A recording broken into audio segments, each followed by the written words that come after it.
और इस दिन को कामयाब बनाने में हमारे मुखिया जी के अलावा जो नौजवान कई दिनों से मेहनत कर रहे थे, घर घर घूम रहे थे, चंदा वसूल रहे थे और रात भर जग जग कर इसकी तैयारी कर रहे थे, वो है पंकज कुमार जी, राकेश कुमार जी, रोहित कुमार जी, प्रमोद कुमार जी, राजा राम जी और सुबोध पासवान।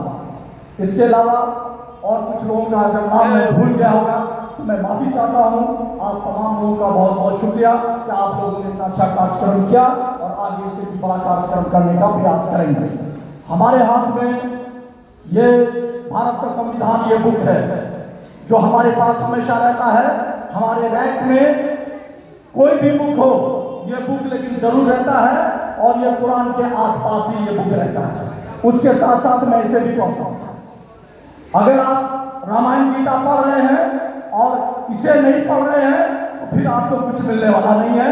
इसीलिए धार्मिक किताब के साथ साथ आप संविधान की किताब को जरूर पढ़ें, वरना फिर आपका तालमेल गड़बड़ा जाएगा रोज के जीवन में। मैं एक दो बात कहूंगा, ज्यादा वक्त नहीं लूंगा आप लोगों का।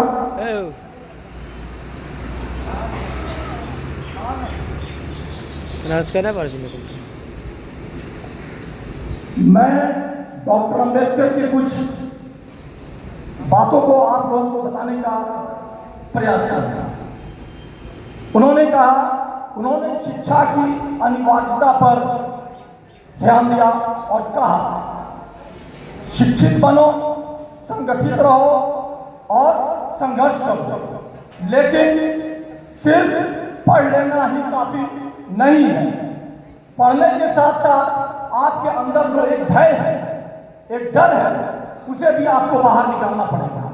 एक पढ़ा लिखा लोग अगर भयभीत है, किसी के प्रभाव में है, किसी के दबाव में है और हक और सच को जानते हुए भी वो बोलने का हिम्मत नहीं रखता है, तो उसका जो पढ़ाई है, वो शिक्षा है, वो कूड़े के बराबर है। इसीलिए शिक्षा के साथ साथ आपको संघर्षशील और संघर्ष आपको आपके भय से मुक्त कराता है। और उन्होंने कहा आत्मसम्मान और प्रगति के लिए ज्ञान प्राप्त करना प्रत्येक व्यक्ति का प्राथमिक कर्तव्य है। आप आत्मसम्मान अपना खो देते हैं। कई पढ़े लिखे लोगों को हमने देखा है, वो अपने ही गांव के लोगों का दमन करते हैं, कुछ बन जाते हैं, जिससे वोट देते हैं उसका ही ध्यान नहीं देते हैं और दूसरे से जाकर मिलकर उनकी चाटुकारिता करते हैं। इसीलिए आपको अगर आपके समाज में, आपके गांव में, आपके लोगों ने आपको अगर वोट देकर जिताया है और आया है कुछ कि आप उनके समाज की भलाई करेंगे, तो आप कीजिए, लेकिन आप ऐसा नहीं करते हैं। क्यों? क्योंकि आप एक डरे हुए इंसान हैं और एक डरा हुआ इंसान आजादी नहीं दिला सकता है। आजादी भगत सिंह अगर डरे होते, सुभाष चंद्र बोस अगर डरे होते, बाबा भीमराव अम्बेडकर अगर डरे हुए होते शिक्षित होने के बावजूद भी, तो आज अंग्रेजों से छुटकारा इस देश को नहीं मिलता। इसीलिए शिक्षा के साथ साथ आपको हिम्मत वाला इंसान भी बनना पड़ेगा। आप एक ही बार पैदा होते हैं, ये बात याद रखिएगा, दोबारा आप पैदा नहीं होंगे। आप चले गए शमशान में और कब्रिस्तान में, वहां पर ऐसे हजारों लोग सोए हुए हैं या तो खाक हो रहे हैं। वो ये सोच रहे थे कि हम अगर इनसे मिलकर रहेंगे, हम अगर उनसे मिलकर रहेंगे, हम अगर बीच में रहेंगे, हम इधर भी हाँ करेंगे, हम उधर भी हाँ करेंगे, तो हम बच जाएंगे, हमारा कुछ नुकसान नहीं होगा, हम लंबी जिंदगी जिएंगे। भाइयों, ये बहुत बड़ी भूल है। अगर आपको यकीन नहीं है तो ऐसे लोग जो इस विचार के थे उनका भी कवर है और ऐसे लोग भी शमशान में हैं। और ऐसे लोग जो लड़ाई लड़ रहे थे गलत के खिलाफ, जो लड़ाई लड़ रहे थे हक के लिए, वो लोग भी वही हैं। तो आप अपना नाम लड़ाई लड़ने वालों के फेहरिस्त में गिनाएंगे। आप भी मरेंगे और बुद्धि भी मरेगा और गलत के खिलाफ जो नहीं खड़ा है, हाथ ऐसे बांधे खड़ा है, वो भी मरेगा। मरना तो हम सबको है, ये दुनिया का सिस्टम है, ये सिस्टम में सबको आना है। तो फिर जब आना ही है तो फिर शाम से आना है। आत्मनिर्भरता और स्वाभिमान, स्वाभिमान के साथ जीना ही वास्तविक जीवन है। दादा बाबा भीमराव अम्बेडकर कहते हैं स्वाभिमान के साथ ही जीना वास्तविक जीवन है। अगर आपने सब कुछ पा लिया लेकिन आपका अगर कोई स्वाभिमान नहीं है तो फिर आपका वो पाना बेकार है। अगर आपको कहीं इज्जत नहीं है लेकिन फिर भी आप जबरन वहां खड़े हैं तो आपका स्वाभिमान खत्म है। इसीलिए सब कुछ के साथ साथ अपनी इज्जत बनाइए, अपने स्वाभिमान को ढूंढिए। आप अपने पैसे को शिक्षा के पीछे खर्च कीजिए लेकिन आप क्या करते हैं? डीजे के पीछे खर्च करते हैं, शराब के पीछे खर्च करते हैं, नशा के पीछे खर्च करते हैं और पाखंड के पीछे खर्च करते हैं। आप अपने कीमती पैसे को और कीमती समय को शिक्षा के लिए खर्च कीजिए। जहां भी शिक्षा पर आप नहीं अपना इन्वेस्ट करके, चाहे अपना समय हो, अपना धन हो, तो फिर आप नहीं उठ पाएंगे। और शिक्षा के साथ साथ आप अपने नैतिकता पर बल दीजिए। आप अगर नैतिकता पर बल नहीं देंगे, अपने बच्चे को नैतिक पाठ नहीं पढ़ाएंगे तो फिर वो आपके घर का तरक्की नहीं कर पाएगा, समाज का तो दूर की बात है। इसीलिए शिक्षा नैतिकता के साथ चलनी चाहिए। What to do and what not to do, क्या करना है और क्या नहीं करना है। आपको डराने वाले लोग आएंगे, आप अगर डर गए, आपको हुल देने वाले लोग आएंगे।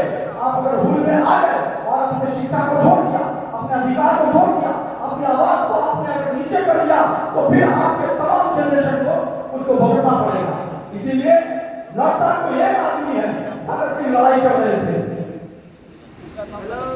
राम प्रसाद बिस्मिल लड़ाई कर रहे थे अंग्रेजों से, लेकिन आजादी कितने लोगों को मिली? तो जो लोग सक्षम हैं हर तरह से, वो अगर बैठे हुए हैं तो ये समाज के लिए अन्याय कर रहे हैं और ऐसे लोग समाज के दुश्मन हैं। इसलिए अगर आप सक्षम हैं तो आप हाथ बढ़ाइए, समाज को बदलने में आगे आइए, देश को बदलने में आगे आइए, अन्याय के खिलाफ आइए। किसी बात से डरने की जरूरत नहीं है, जो डरेगा वही मरेगा। इसलिए मैं अब अपनी बातों को खत्म कर दूंगा एक लास्ट बातों से। हमें पढ़ना होगा चाहे जैसे भी, और मैक्सिमम लोग ड्रॉप आउट कर जाते हैं। 8 क्लास, 7 क्लास, 9 क्लास, 10 क्लास पढ़कर पढ़ाई छोड़ देते हैं कि चलो अब कुछ कमाया जाए, दिल्ली पंजाब जाया जाए। आप ऐसा मत कीजिए, फिर आप शिक्षित में गिनती नहीं होंगे। आप वहां तक पढ़िए जहां तक आपकी समझ है और जहां तक आप तमाम बातों को समझ पाए। और पैसा पढ़ाई में बाधा नहीं है। आपका अगर इच्छा शक्ति मजबूत है तो आप कहीं तक भी पहुंच सकते हैं। इसलिए तमाम तरह के बाधाओं को एक साइड करके आप अपने पढ़ाई पर ध्यान दीजिए और ड्रॉप आउट मत कीजिए। अपने बच्चों को किसी भी कारण से पेट पे पत्थर बांध लीजिए, भूखे रहिए, आप अपनी जरूरियात को कम कर दीजिए, सस्ता कपड़ा पहनिए, खाना थोड़ा कम खा लीजिए, अच्छा खाना नहीं खाइए, रोटी सब्जी खाइए, लेकिन पैसे को बच्चे के पीछे वेस्ट कीजिए। ड्रॉप आउट देश में बहुत ज्यादा संख्या में है। बच्चे 7-8 क्लास तक पढ़कर छोड़ देते हैं, ये कहते हैं कि हमको गरीब है, माँ बाप ये कहते हैं कि हम नहीं पढ़ा पाएंगे। आप ऐसा मत कीजिए, फिर तुम इसका टाइम खराब हुआ उतना भी। और आज मैं, हमारे पास कुछ पेन है, मैं चाहूंगा यहाँ पे जो लोग बैठे हुए हैं उन्हें मैं पेन दूंगा और इस पेन को मजबूती से थाम लीजिए। आपकी जिंदगी को सिर्फ ये कलम ही बदल सकता है, इसे मजबूती से पकड़ लीजिए। मैं आपको दूंगा इस वक्त बहुत बहुत धन्यवाद। आपने मेरी बात सुनी। जय भारत, जय हिंद, जय हिंद।